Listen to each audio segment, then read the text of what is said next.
Bienvenidos a Conexión Regulatoria. Yo soy Claudia Clavijo de la empresa MyPartner. Y yo soy Cristian Antonio Mercado de la empresa consultora CM. En el episodio de hoy tenemos como invitado a Américo Farfán. Él es químico farmacéutico, director ejecutivo de la empresa AF Consultora. Bienvenido, Américo. Gracias por acompañarnos en nuestro primer episodio. No, gracias a ustedes por la invitación. No, siempre para nosotros es muy grato conversar contigo y, en primer lugar, agradecerte por ser la primera persona que apuesta por este medio. Muchas gracias. No tienen por qué. Américo, para nuestra audiencia, cuéntanos un poco sobre ti. Entiendo, bueno, eres farmacéutico, eres de San Marcos. Cuéntanos, por favor. Bueno, ingresé a la Facultad de Farmacia y Bioquímica de San Marcos en el año 1994, ¿no? Egresé en el 99, ¿no? De hecho, ya acabo de transcurrir los 25 años. Trabajé un tiempo en investigación en productos naturales y en el año 2005 inicié la empresa AF Consultora, ¿no? Que es dedicada a lo que es asesoría en asuntos regulatorios. ¿Qué es lo que te llevó a convertirte en farmacéutico? ¿Por qué escogiste la carrera? Bueno, inicialmente yo quería estudiar medicina, ¿no? Aunque mi mamá y dos tías mías son farmacéuticas, ¿no? Al no haber ingresado en dos oportunidades a la Facultad de Medicina, intenté postular a farmacia, ¿no?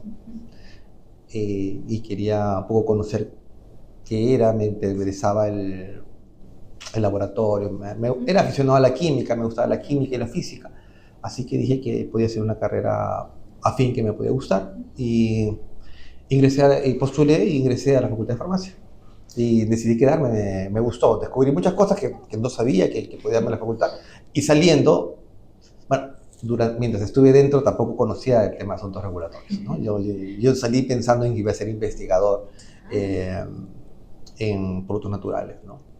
Y luego me transformé en un asesor en asuntos regulatorios. Dices tú, ¿no?, que querías estudiar medicina. Creo que es la gran mayoría de las personas que estudian farmacia y bioquímica han querido estudiar medicina. ¿Coincides conmigo en eso? El 50%, ¿ah? El 50% nada. Yo creo que el 50%. Creo que en mi experiencia y conociendo bastantes personas, usualmente un farmacéutico es hijo de un farmacéutico, tiene un familiar farmacéutico y eso pasa en el mundo. No solamente en Perú, en Latinoamérica, en Europa, usualmente los farmacéuticos somos muy poquitos en relación a otras profesiones. Sin embargo, hay casi siempre, no es absoluto, una relación familiar que incluso es de padres a hijos, ¿no? Y esto viene por la tradición de heredar farmacias, ¿no? Como sabes, para que uno sea propietario de una farmacia, la farmacia no se puede vender a una persona que no sea farmacéutico. Entonces, la única manera era heredarla, ¿no? Y entonces los hijos heredaban la farmacia y para poder heredar tenías que ser farmacéutico.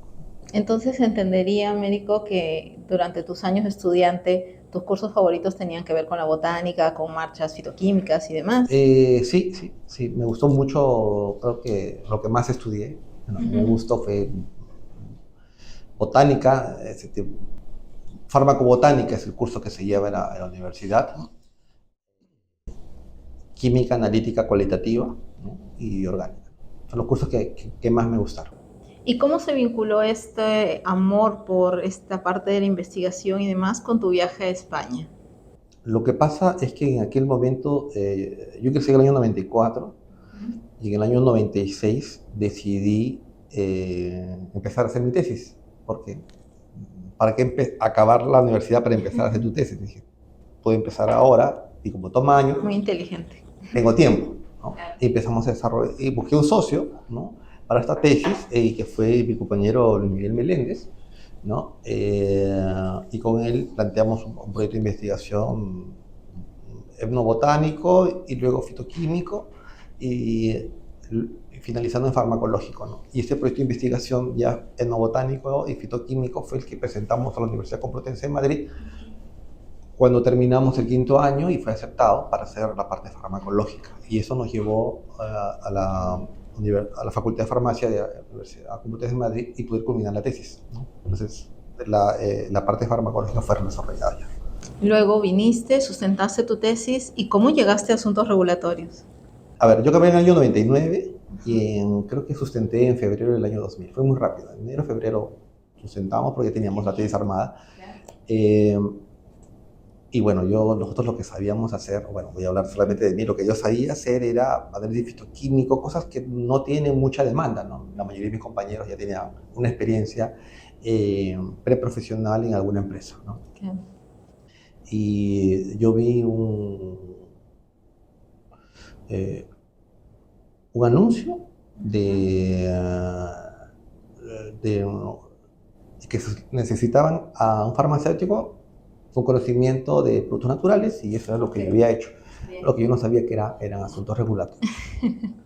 Así que, bueno, fue un proyecto que tomó mucho tiempo, ¿no?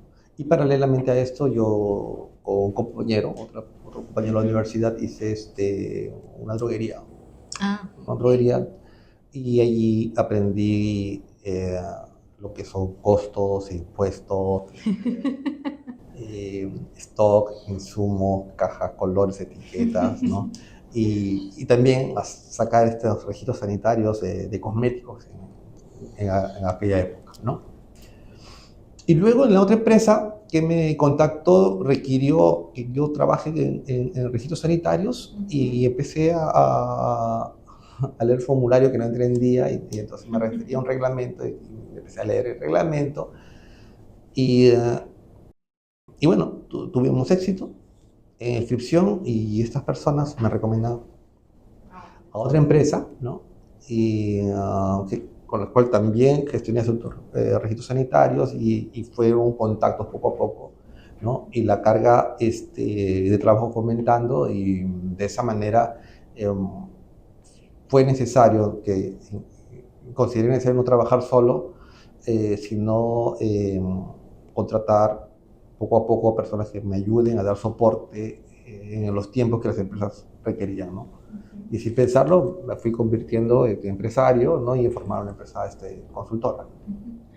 Ya hace 20 años, ¿no? Bueno, Américo, como tú bien sabes, uno de los objetivos de este podcast, de utilizar este medio, es dar a conocer lo que un químico farmacéutico hace y sobre todo en asuntos regulatorios. Tú bien decías hace un momento de que las farmacias se heredaban. Por eso es que la sociedad tiene en su cabeza que un farmacéutico siempre está atrás de un mostrador, en una botica, en una farmacia para ser más exacto.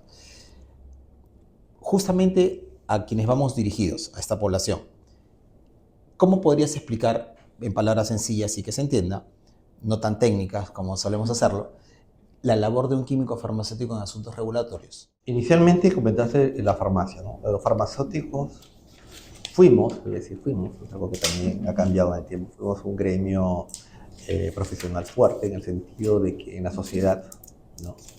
Tenías una municipalidad, ¿no? Tenías una iglesia, un médico y tenías un farmacéutico, ¿no? Y una escuela, ¿no? Digamos, son las bases con las que inicia una población, ¿no? Y si tú ves a películas antiguas, ¿no? En las reuniones siempre está el farmacéutico, ¿no? Y éramos un gremio de empresarios que empieza a ser fuerte en la sociedad porque éramos los que preparamos los medicamentos, ¿no? Que el médico recetaba, ¿no?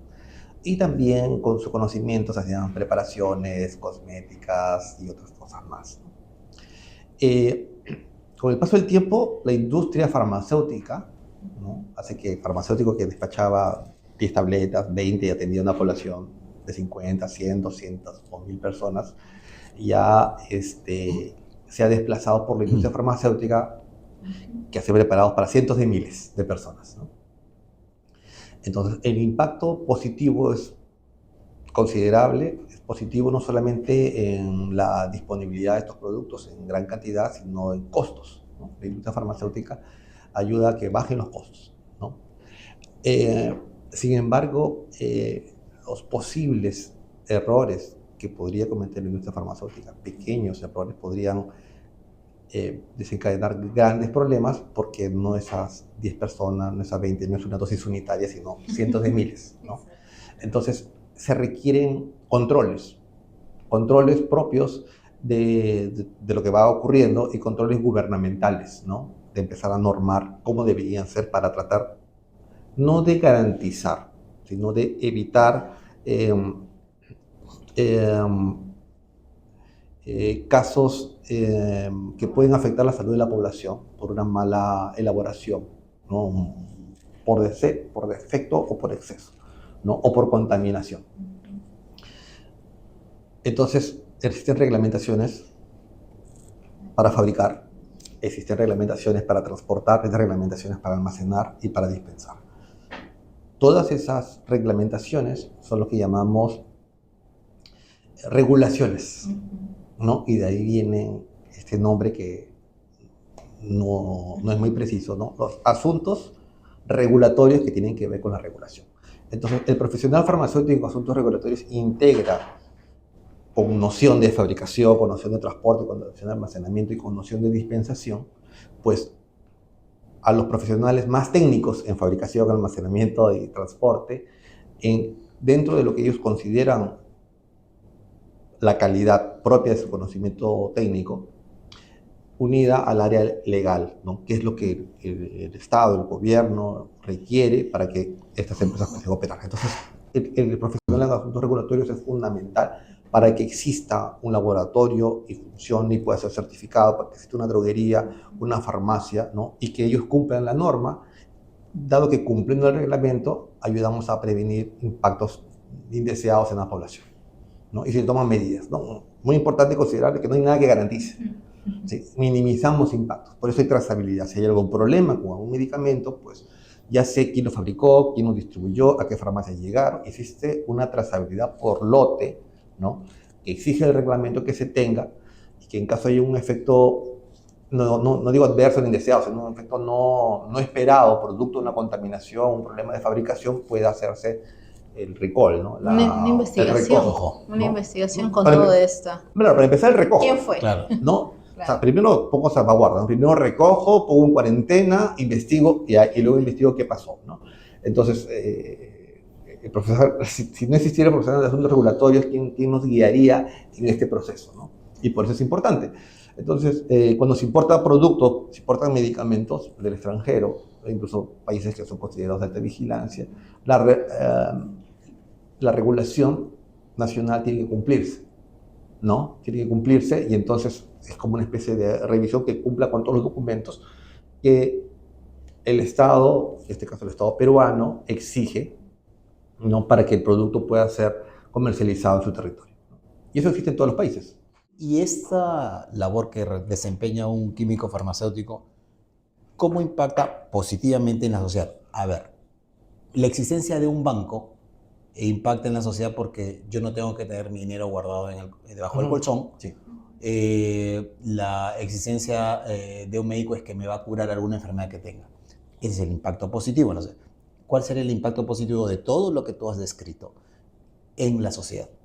Como conversé hace un momento, como indiqué hace un momento, ahora los medicamentos que consumimos, los cosméticos, los dispositivos médicos que consumimos, se producen industrialmente, ¿no?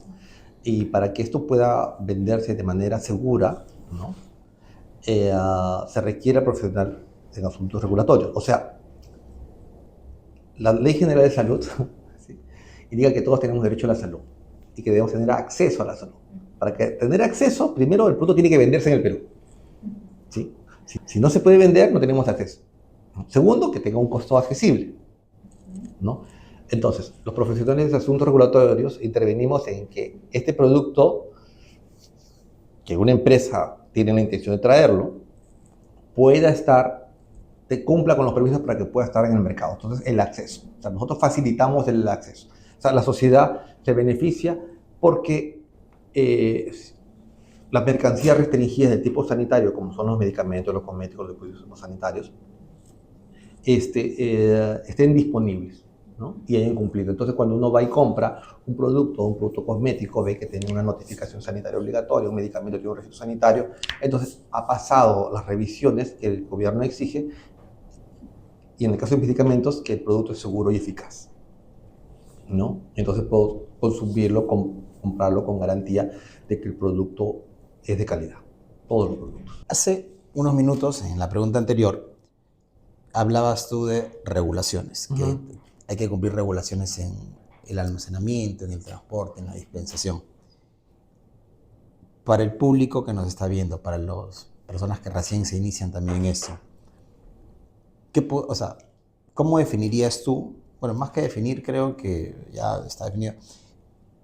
¿Qué son las certificaciones y por qué son importantes cumplirlas? ¿Qué es BPA? ¿Qué es BPDT? ¿Qué es BPM? ¿Cómo podrías manejar eso? Bueno, las certificaciones es un examen, ¿no? Ujú. Es una prueba.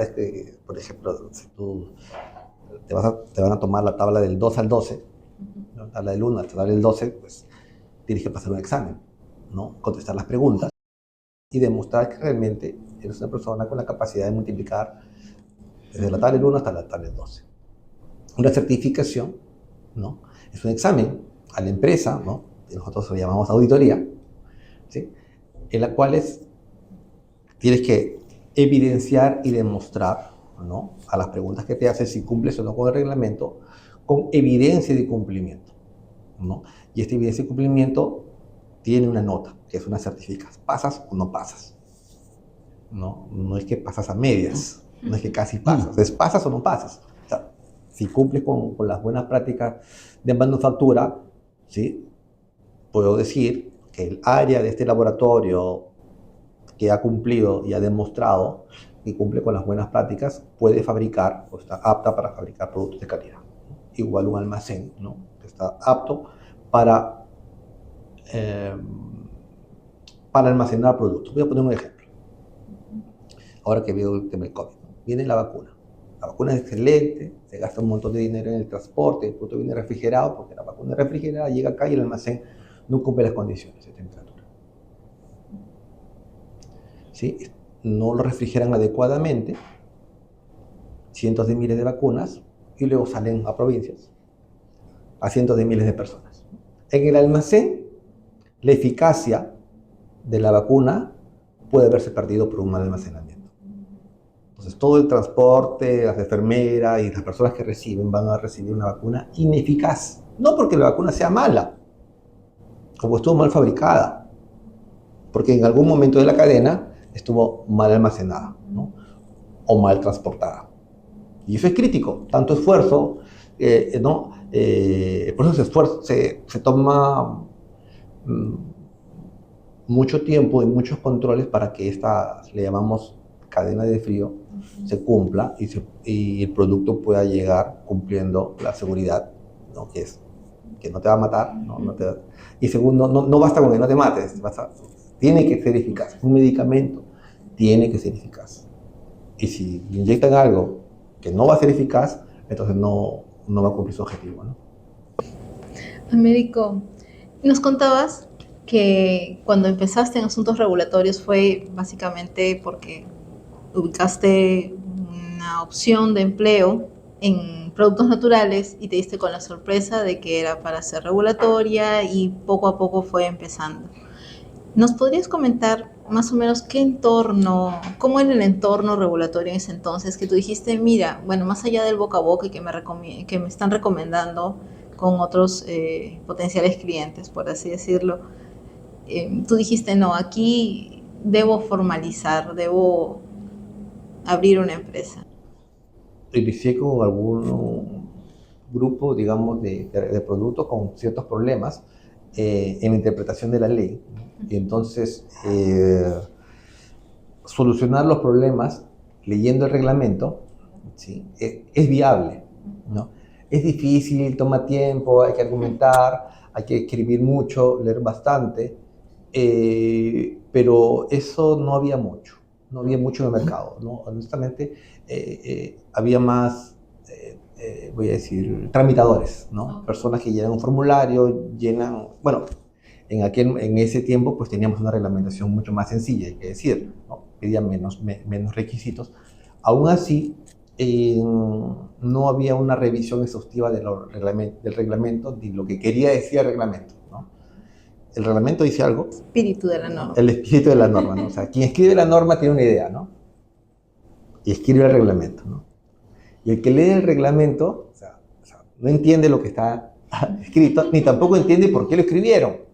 Porque hay cosas que están en la norma, ¿no? Pero también tienen que entenderse cuál era el motivo de por qué está, ¿no? Y en ese contexto tiene que entenderse, y a veces se pierde, porque el contexto es la protección de la salud, es el acceso, ¿no? Entonces, si yo leo algo en el reglamento que está allí, pero va en contra del acceso o de la protección de la salud, entonces estoy leyendo mal, porque lo que está en el reglamento estaría yendo contra el principio de para qué se hizo el reglamento, ¿no? Hay algo que se llama la debida motivación, ¿no? O sea, cada cosa que está en un reglamento debe estar correctamente motivada. Algo, una necesidad, ¿no? Algún motivo tuvo que existir para que exista esta frase del reglamento. Y si lo dice, ¿y por qué no lo dice, no? La norma, no existen vacíos en la norma, ¿no? Todo lo que no está restringido está permitido.